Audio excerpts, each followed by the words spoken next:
Opinions are like assholes. Everybody has one. I don't think I've ever seen anything quite like this before.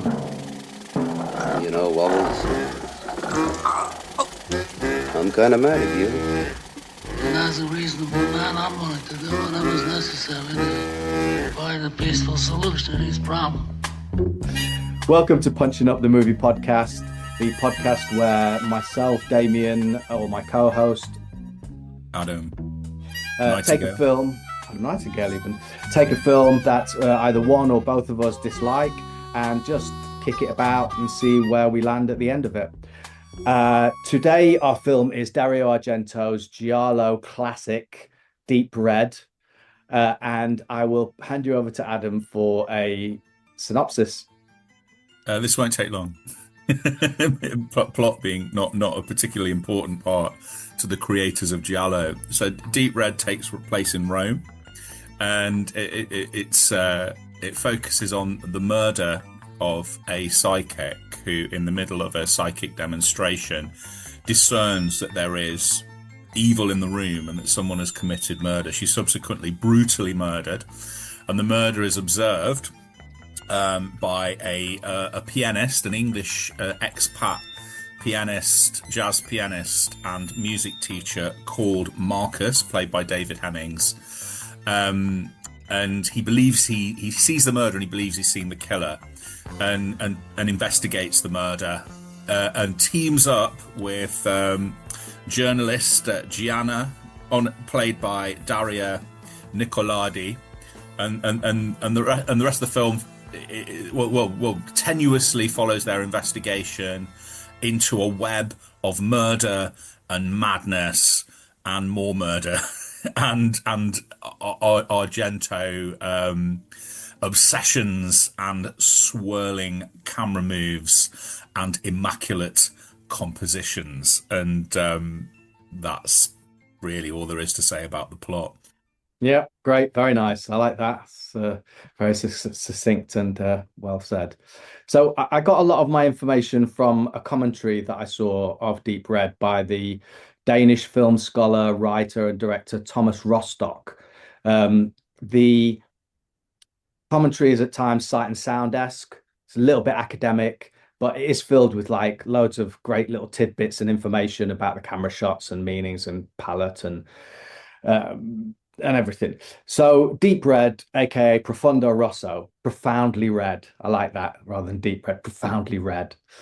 So Dario Argento was born into the Italian film industry on September the 7th, 1940.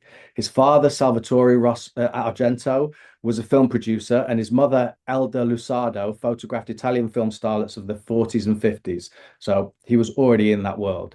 Started off as a film critic. Then he got to co-write the story of Once Upon a Time in the West with Sergio Leone and Bernardo Bertolucci, which we briefly discussed in our earlier Once Upon a Time in the West episode.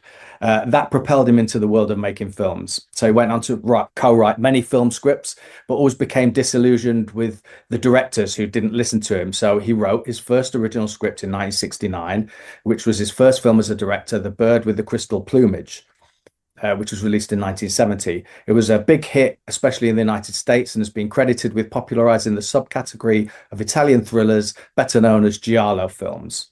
Now, giallo means yellow and originally refers to the lurid yellow covers of a series of Italian paperback thrillers by popular crime authors like Agatha Christie, Sir Arthur Conan Doyle, and Edgar Wallace. The giallo murder mystery genre in film begins with two thrillers by renowned Italian horror director Mario Bava, the 1962 thriller The Girl Who Knew Too Much, aka The Evil Eye, and the 1964 film Blood and Black Lace. It was Argento's ingenious fusion of key storylines and visual content that helped popularize this series genre. Along with his unique brand of poetic and graphic imagery that resulted in Bird with the Crystal Plumage, he went on to follow with two more films in the same vein, The Cat o' Nine Tails and Four Flies on Grey Velvet, which together formed the unofficial Animal trilogy. It also paved the way for the crazed giallo wave, which took over from the spaghetti western boom, with over 100 giallo films released in the classic years from 1970 to 1975. He took a left turn directing a historical comedy drama in 1973 called The 5 Days, but apparently didn't have the best time making it, failed critically, financially. So he went back to his passion and started quickly writing Profundo Rosso with Fellini scribe Bernardino Zapponi, who'd written Satyricon, Roma, and Fellini's Casanova. Argento had also loved Michelangelo Antonioni and was massively influenced by him. So it was a coup that he managed to cast David Hemmings as the lead character, Mark Daly, who was well known for his role as the photographer in 1966's Antonio's Blowout. Profundo Rosso was also his first collaboration with the Italian progressive rock band Goblin, and would go on to work with them or their lead musician, Claudio Simonetti, 10 more times. It was also his first collaboration with Daria Nicolodi that you mentioned, who played Gianna, and she went on to become his wife in 1974 and would co-write his next film, Suspiria. Their daughter, Asia Argento, was born a year later. The original Italian release is 126 minutes, but was cut for US distribution to 105 minutes for a faster pace but less detailed versions. Most of the scenes between Mark and Gianna were cut from the US version as they were deemed to have little narrative merit. I've only seen the original Profundo Rosso version, the Italian one, with the Italian dialogue, actually with his dialogue as well, the David Hemmings in English. But the US version was dubbed into English, and it was a massive success in Italy when it was released in March 1975 and performed well internationally. There's a little bit of background. Over to you, my friend.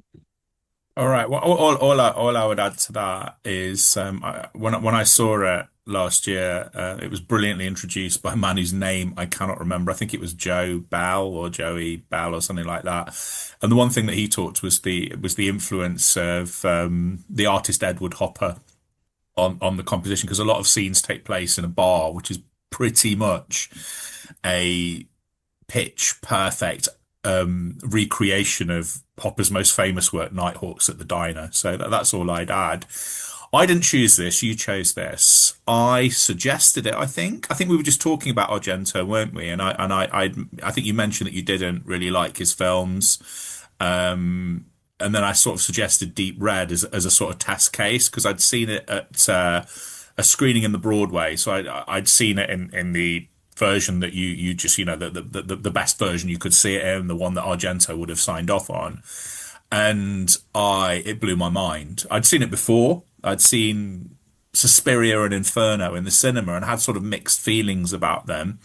And we can talk about the differences between his giallo and his supernatural films. Although I think Deep Red, of all his giallo, probably leans a bit into the supernatural at times, and I just thought it was, especially on the big screen, I just thought it was so beautifully composed, compelling, weirdly tasteful, in spite of, I was thinking my sort of thing about Dario Argento is that it's this like brilliant, when he works, blend of the tasteful and the lurid, and they seem to sort of walk hand in hand.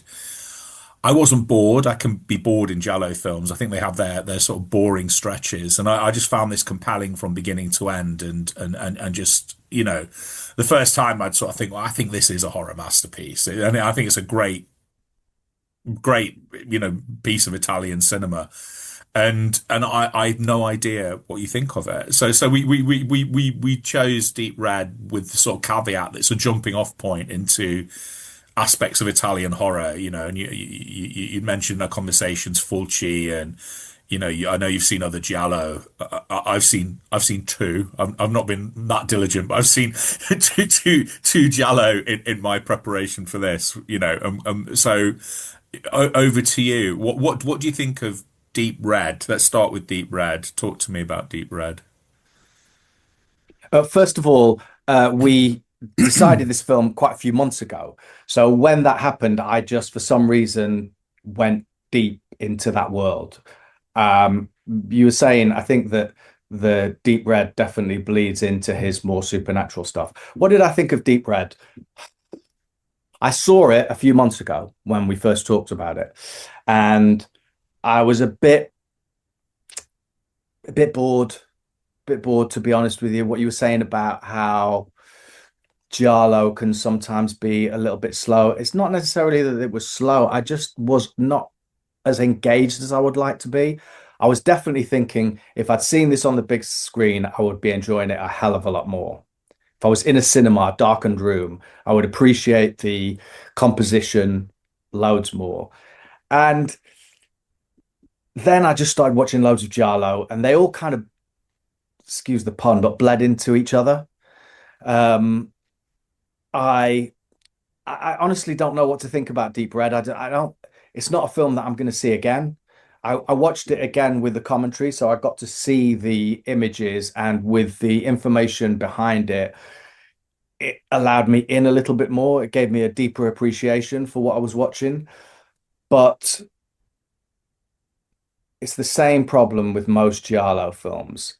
I'm just unengaged. It looks stunning. They look brilliant. And Deep Red looks brilliant. It's beautifully shot. But I just want to feel something. And I don't really feel anything. And I'm not frightened. Obviously, it's really not that scary. It's more sort of camp, I think, by today's standard at times. I love the music. And actually, across the board, all Giallo films, the music is by far my favorite thing about them. I will listen to the soundtrack of them, but I don't know that I'll see Deep Red ever again. Right, So yeah. yeah, yeah. Let me make a case for Deep Red because Please, please. yeah, because I mean, obviously seeing, I enjoyed it. I think the first time I ever watched it, I watched the second half of it. I just caught it on Film 4, and it might have been one of the first times it had been screened, kind of in its entirety. And I was engaged in a way that I kind of wasn't with Suspiria, and they were sort of Langurs in Inferno, and those are the two that I was most sort of familiar with, and I've sort of seen a few more since then. I did care, and a lot of that has to do with David Hemmings, the casting of David Hemmings. So I think I'm not, of all the big sort of '60s stars from British cinema, he's the one I'm sort of least familiar with, and I think he's the one who sort of fell off the radar the quickest as well, and he sort of didn't maintain his sort of, say, beauty like Terence Stamp did, or his sort of, like Michael Caine and all the others. They seem to have this sort of uninterrupted trajectory in American cinema, and David Hemmings didn't. So I found his performance very warm. He's very vulnerable. He makes mistakes. He puts himself in jeopardy. I cared for the victims. I don't always in these films. I felt like that the murder of the all of the murders are for people that are kind of quite likable. I think the murder of the psychic, and then the killer seems to go through all the kind of academics that seem to be figuring things out. And I think that the murders are less salacious than they are in other Giallo. He seems to sort of disengage from sexually motivated murders. If you watch Tenebrae, which is his last great Giallo, unless you count Opera, it's incredibly well made, but it is sleazy. It's so lurid and sleazy and pervy, and all the victims are kind of like semi-clad, gorgeous women, and there's very little of that in this. And so I felt empathy for the victims. I love the compositions. I love the weirdness of it. I think of the irony about Giallos is they're whodunits that don't actually make any sense. It's like the two I watched was it Lizard in a Woman's Skin or something, or Woman in a Lizard Skin, and I watched Bay of Blood, Mario Bava one, and I couldn't tell you what the plot was. I couldn't really tell you. In some instances, I couldn't even tell you who killed who, or why. And it's just, but they present themselves as whodunits, and I think this makes more sense. And I think the reveal of the killer predicates. I won't say what it is. It predicates on a really interesting twist to do with something in the flat where the murder takes place, and I thought the reveal of that was incredibly clever, and. I liked all the swooping camera movements. I loved the immaculate, beautiful compositions. There was one which almost determined like my screensaver. There's one where you have a lot of conversations between David Hemmings and his friend, who's this alcoholic, take place in this piazza or this square, and there's a statue right in the middle of it, and there's just a beautiful bit where they're either side of the statue, and it was like something straight out of The Great Beauty. So I think there's an interesting line between, say, Blowout via Deep Red to Paolo Sorrentino's The Great Beauty that I don't think is illegitimate. I think his films, when they're good, are beautiful. He loves architecture. He has incredible good taste. And I did find it scary in places. The scene I remember, and I'll stop talking about it, the scene I remember when I first saw it that really captured my attention is a scene where David Hemmings is in a ruined house looking for something. And it's got that like funky bass line from, Goblin that sounds like something out of Mike Oldfield or Tubular Bells. And it's funky, but it's really sinister. And it's a scene where not a lot happens. And it's David Hemmings wandering around this abandoned house, which is one of the most threatening houses I can think of in cinema. I've seen, probably you have to go back to the Psycho house for a house that's that threatening.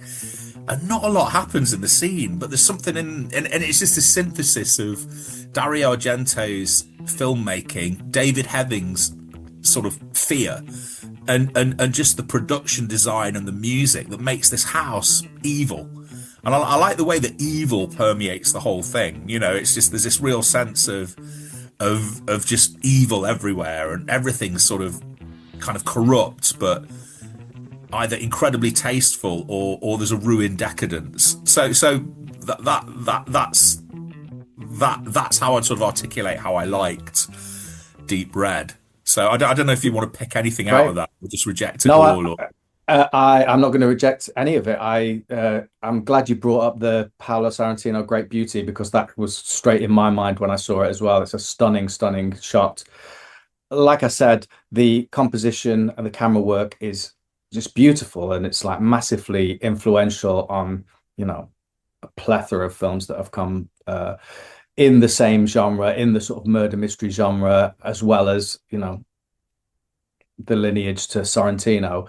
I found it interesting in the research that Daria Nicolodi, who went on to write Suspiria with him, she was the one who pushed him towards the occult. She's really into the occult. And so the writing then went into in Suspiria and then Inferno.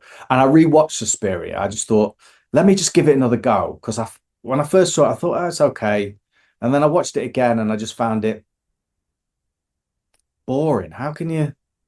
It's like an hour and a half, and there's moments where one of the victims is like just running from the killer, and all I'm thinking is just get it over and done with. Like you're just stretching this out now unnecessary. We get that, we get it, and I just felt similar in Deep Red. Yeah, I don't hate the film, and like I said, I wish I'd seen it. I'm repeating myself, seen it on the cinema, but there wasn't much apart from the music. I did like David Hemmings. I did like the banter between David Hemmings and Daria Nicolodi. I thought that was nice. That was a nice human element that you don't necessarily get to see in a lot of Giallo films. Yeah,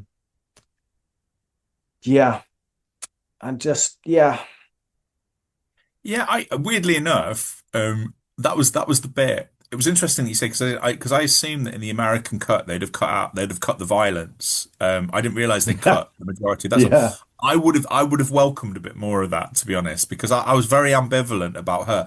I kind of liked her almost. I wrote in my notes. I thought she was really irritating, and it's weird because they seem to be going, because obviously Dario Argento is a massive cineast, and it seems that what they're going for there is some kind of like Howard Hawks, His Girl Friday, sort of Cary Grant and Rosalind Russell back and forth.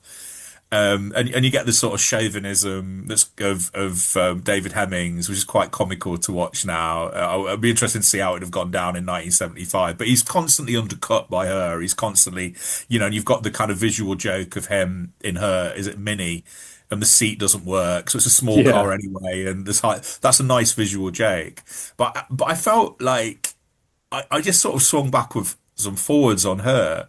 And initially she really irritated me, and then I just put down in my notes, was it Stockholm syndrome? Because I kind of got, I thought, yeah, no, she's all right, and then she does that sort of scene where she's doing a sort of cod sexy walk So he's like Yeah, mocking going them, and out the it was door. awful. It was just terrible, terrible. And I always feel like Italian movies, in the same way that John Ford westerns are always undercut by really kind of crass comedy and sentimentality. Italian westerns, and I'm going to extend that to Italian horror movies now, are just spoilt by comedy. I just find Italian comedy in these things just really broad and just feels like tone not tone deaf morally, but it just seems to come in from another movie and doesn't belong there. But having said that, there's a scene where she gets injured, and I was genuinely upset. I thought, oh no, she's been Yeah, hurt. yeah. Is she going to die? And I won't say whether she dies or not if you haven't seen the film, but it's like, it's like, oh no, I did find tension in the killings actually, because I actually there was that sense as where's it's going to come from, and I think he's very subtle. I mean, you don't normally use the word subtle. He's subtle in the setting up of the killings, I think, because there's bits on sort of repeat viewings where the camera will swoop past a window and swoop past it again, and it's only in the second it's maybe you notice fractionally the window's open and it wasn't before, and you're just wondering where the killer's going to come from. And I think where he positions the killer in the frame and they make their appearance is always kind of interesting and unexpected. What did you think? Because there's a famous sequence and it makes no sense. I remember I sent you Guillermo del Toro trailers from Hell commentary, and one of the things he says that the film doesn't have to make logical sense, it has to make lyrical sense. And if you try and add all the elements up, there are things in it that couldn't possibly happen, even though it probably has the most coherent plot and the most coherent kind of murder mystery plot of all of them. And there's a sequence, really famous sequence, that must have been a massive influence on the Saw franchise, where a mechanical automaton appears. And it's one of the most sort of memorable and iconic, and it's weird and it's strange and so creepy. And what do you think of that sequence? Did that Yeah, I thought that was great. were Yeah, you? loved it, Yeah. loved it, loved it. Mm. Yeah. I Yeah. kind of wanted more of that. I wanted more of the psychological element, I think, and the bits that I enjoyed most were like the film opens, doesn't it, with a murder in a shadow, and then a knife being dropped, and then some school child's feet walking towards and then you get to see a bit of that later on, a little bit Yeah, because more. that's I what that, like that all that. interrupts the credits as well, which is really clever. Because I was thinking, Mm, if I remember this wrong, I thought I'd remember more of the theme, because I love the soundtrack. I have a yeah, Goblin box set of nice. CDs and things like that. And and I thought that was really clever that you just very very abruptly interrupt the credits and you just give this fragment of murder and then go straight back to the credits and then don't refer back Yes, to that. yeah, So I think there's a lot more. There's a lot more of that. There's a lot more sort of callbacks rather than you get the sense in some Giallo that they're just sort of making it up as they go along, yeah, in the worst possible way, and they don't know who the yeah. killer is. It really doesn't matter, and No, it's like, yeah. yeah, We'll find out on the yeah. last day of shooting. Yeah, or maybe, We'll or maybe decide not, later. or Yeah, maybe not. yeah. Just, but yeah, no, I loved it, and I think it's been elevated to a favorite horror film of mine now, and I do think it's a masterpiece. So Yeah. I don't know. Yeah, I think you it's and what, lots of other people. yeah. Oh yeah. Well, we wouldn't be having it on, like, That's true. but by definition, it has to be considered, a masterpiece or a cult classic or something like that to qualify to be on here. So, what do you want to talk about some of the other Giallo that you've seen, or other directors? Because my what I thought, and we talked. I think I can't remember what episode it was on, but we talked. I think it was on One Cut of the Dead when we talked about zombie films, didn't we?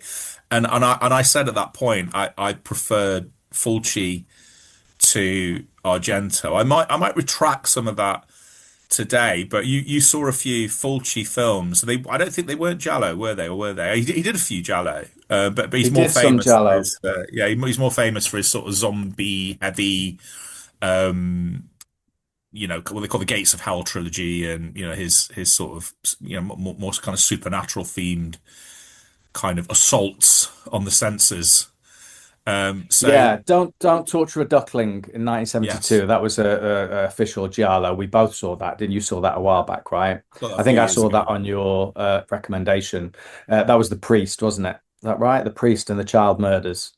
Yes, and the Uh, woman who's kind of killed as a witch, like beaten to death, like with yes, chains and yeah. things like that. Yeah, Again, I just kind of I remember seeing it and just being a little bit meh about it, and didn't really feel engaged. Later on, Fulci's that I watched Zombie Flesh Eaters, which was the one where the zombies on the boat, isn't it? It comes into New York and the yeah, zombies. yeah. Yeah. Most of it's set on the Caribbean, and yeah, Yes, yeah. There was one actor who I really liked, and they were talking about how he kind of brought it as a in a genre type film. I think he was like an RSC actor. I think he played the Doctor yeah. Was it Ian on the Ian Cullen? island. I think his name is, or Right, Ian. yeah. It's either Ian Cullen or Ian McCulloch. One of those Right. two. Yeah, I always got yeah. them mixed up. It was okay. I couldn't, I had to turn off City of the Living Dead. Like I don't turn off films, but I just was so, this is disgusting for the sake of being disgusting. You're just trying to shock me now and show me the most disgusting um images of like innards and I just wasn't bothered about. I didn't care about any of them, so I had to turn that off. So Fulci is not a. Is that? Can you name me another Fulci film apart from those Oh, three? The Beyond, Yeah, I never set in New saw The Beyond. Orleans, The House by the Cemetery.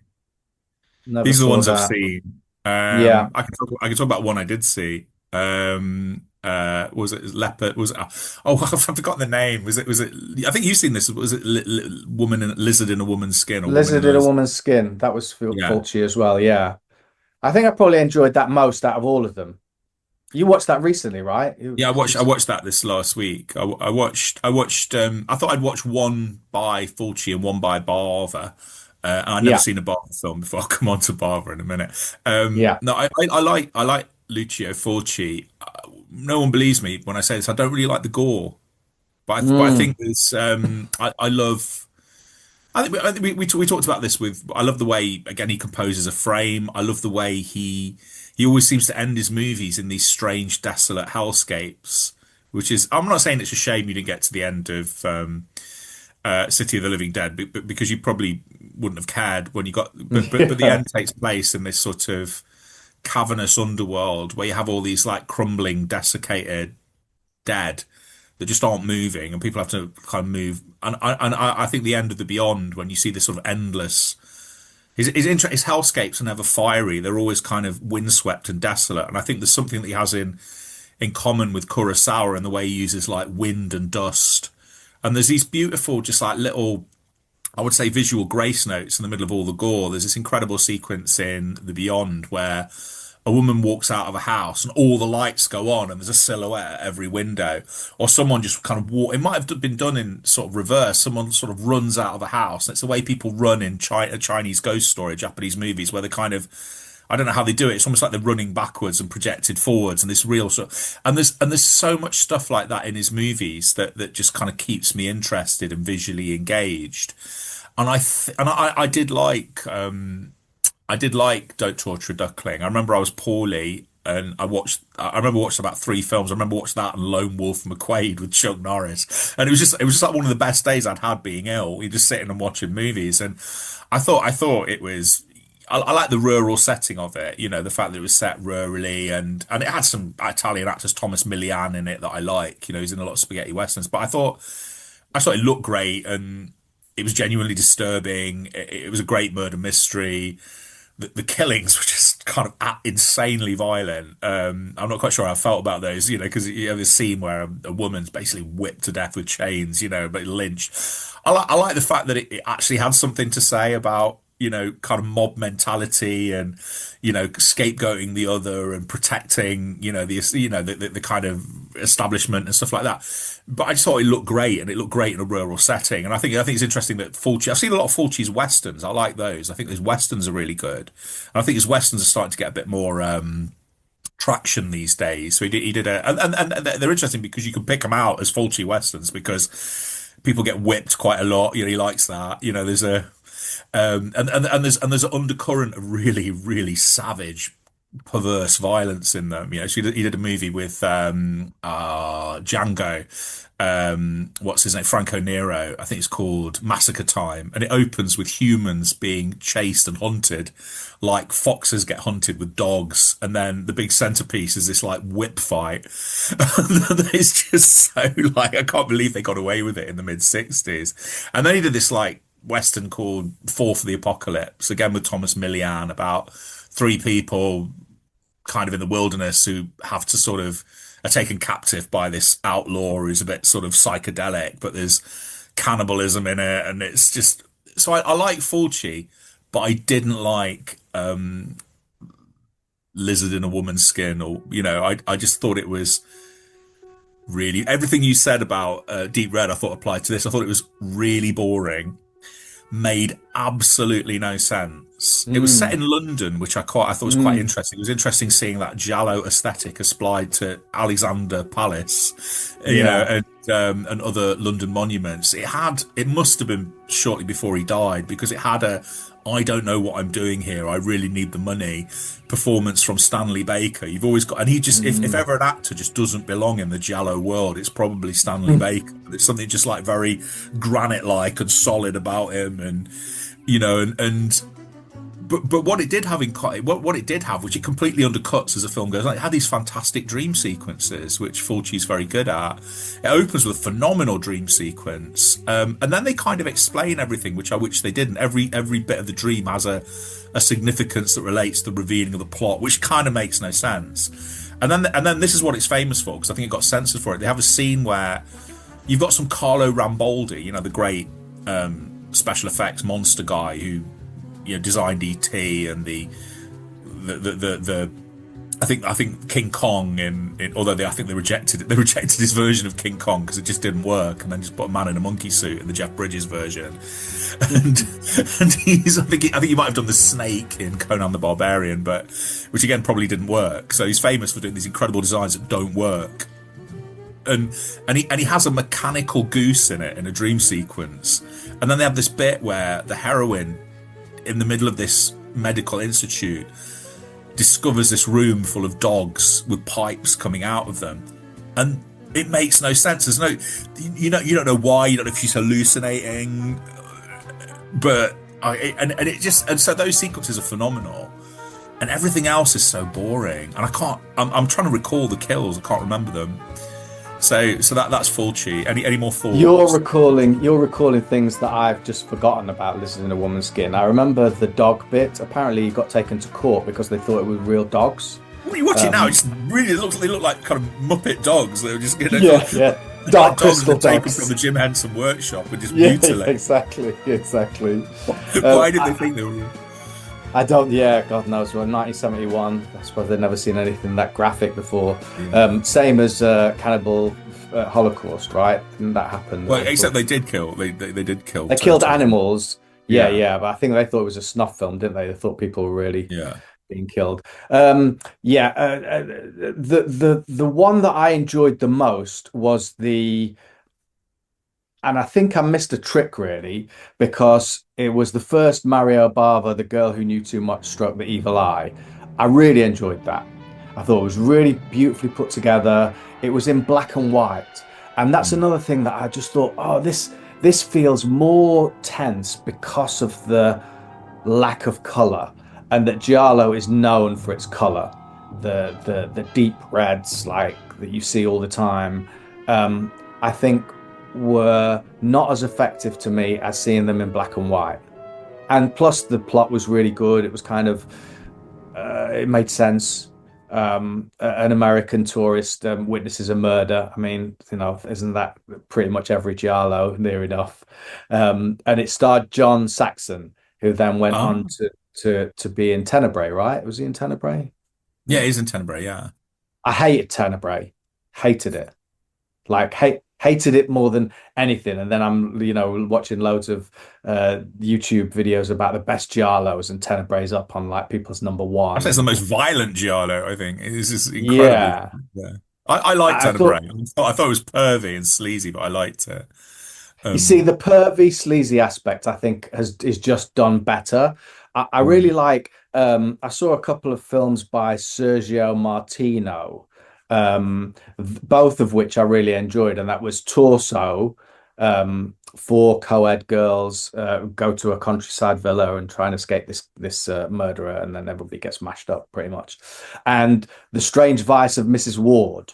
I think, let's see, Torso was 73 and Mrs. Ward was 71. I liked both of those. They had all the aspects of Giallo in them. I felt like the narrative was clearer, even though murder mysteries are confusing and you don't know what's happening until you know what's happening. I think I was more invested in the characters. I really like there was the girl who played Mrs. Ward. She's Edwige Fenech. Apparently, she was in loads of Giallos.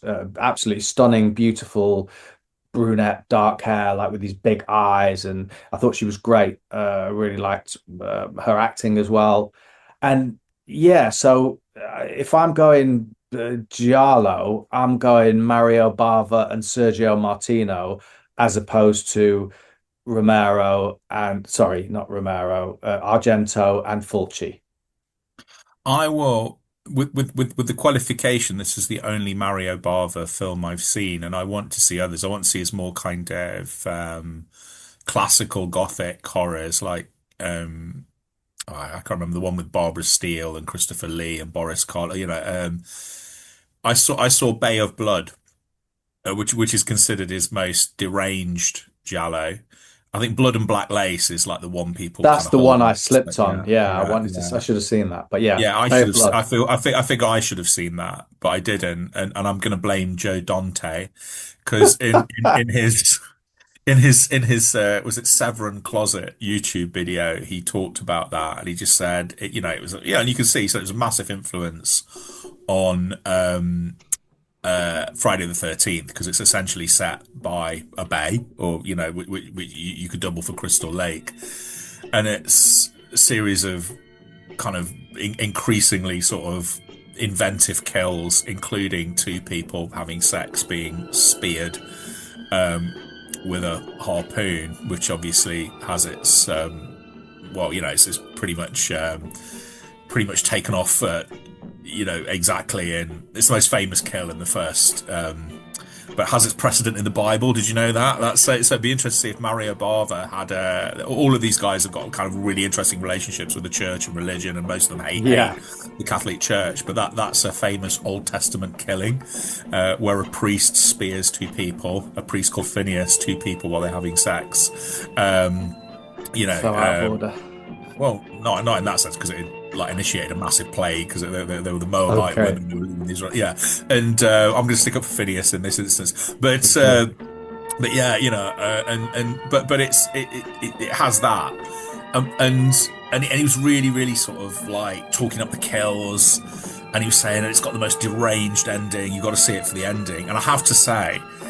The ending, it's almost like the last 2 minutes of the film comes out of nowhere and is laugh out loud, black comically funny. You think, oh my goodness, that's insane. And I'm not going to say what it is, it would spoil it. But everything up to there is just a confusing I mean, I'll tell you what he does do, and what I do like about Bava is he kind of goes away. I mean, it's interesting you talk about him doing a giallo in black and white, because Bay of Blood is a colour film, but it leans as close to being a black and white movie. It's set, and he's very good at making water and woods look incredibly sinister, which they are. I mean, and everything's shot in the darkest hues possible, the darkest tones. So it kind of goes against the grain of normal giallo, and it's a very moodily lit, dark, blackly lit, and I really like that. But I couldn't tell you. I couldn't tell you what What happened was at the end going of it. on? I could Yeah. tell you who killed who and why and what. I mean, I could tell you who killed who, but I couldn't tell you Mm. why.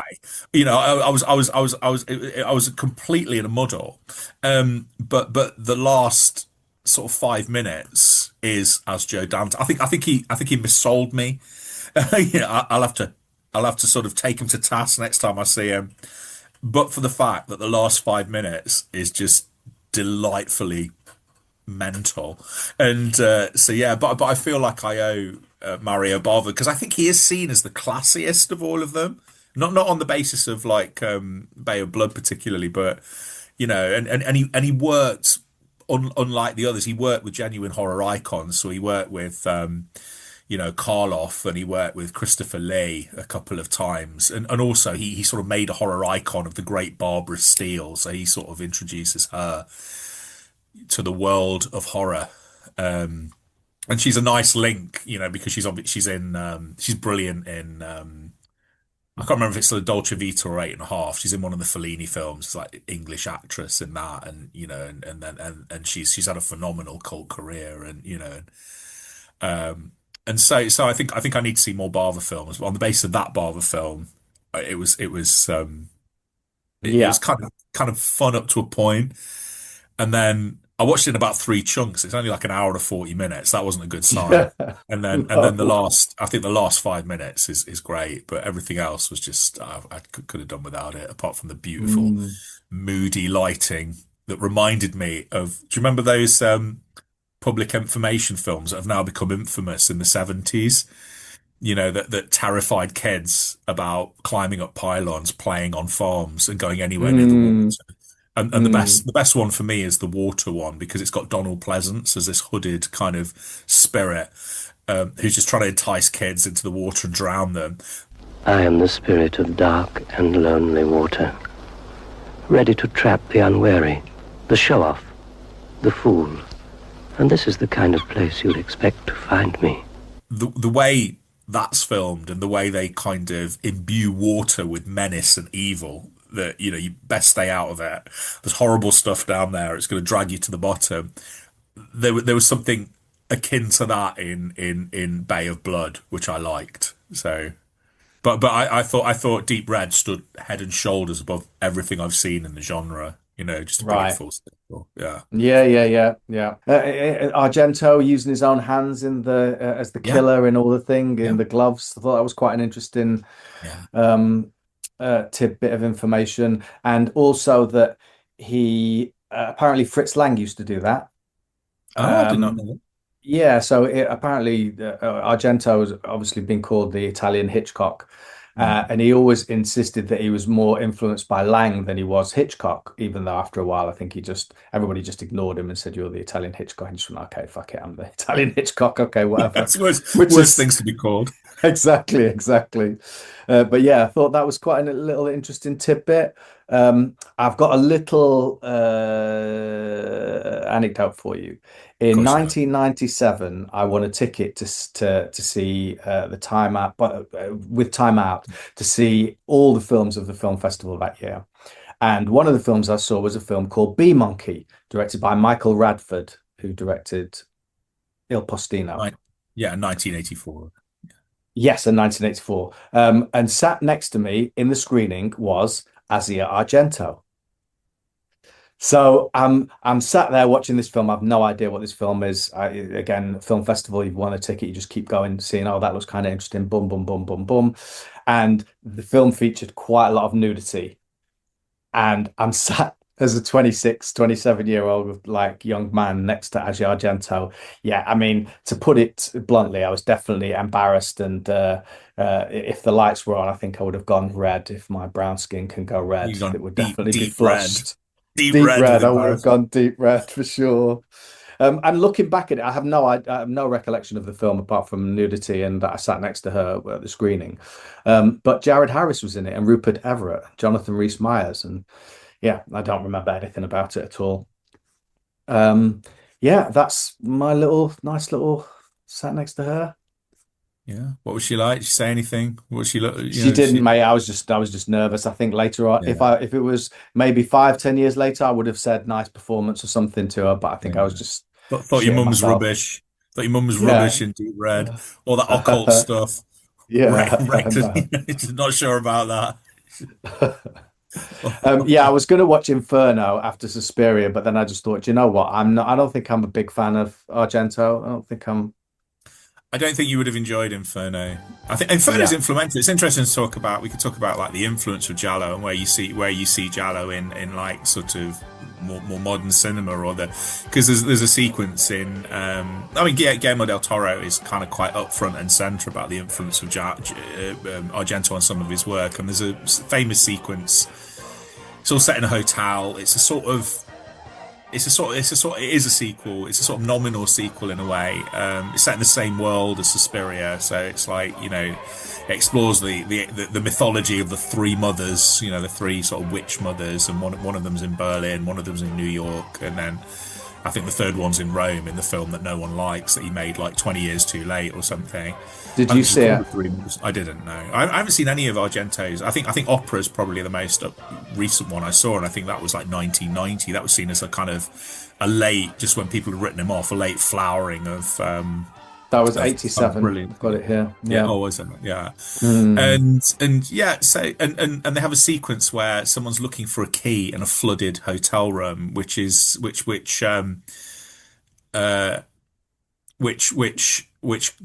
Toro references in the first Hellboy film, where Abe Sapien, the amphibian man, has to go into this flooded sewer to retrieve something.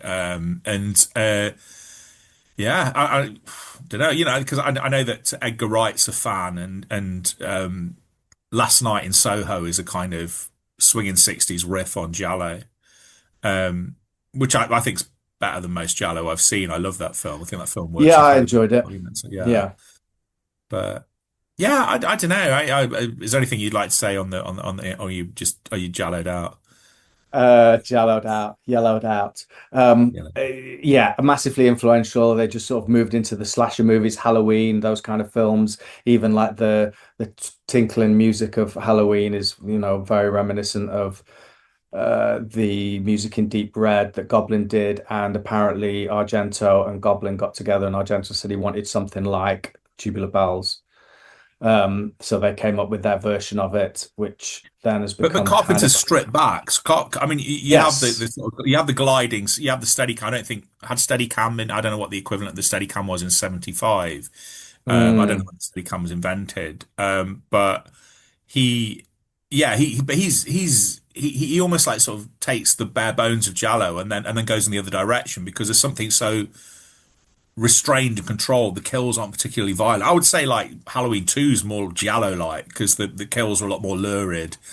It's a lot more sort of grotesque, and there's so much control and I would say restraint in the first Halloween and stuff like, and even the music, because the Goblin music isn't. I mean, they're a prog band. And there's bits where they go full prog, and there's like bits that sound like Keith Emerson, in Emerson, Lake and Palmer.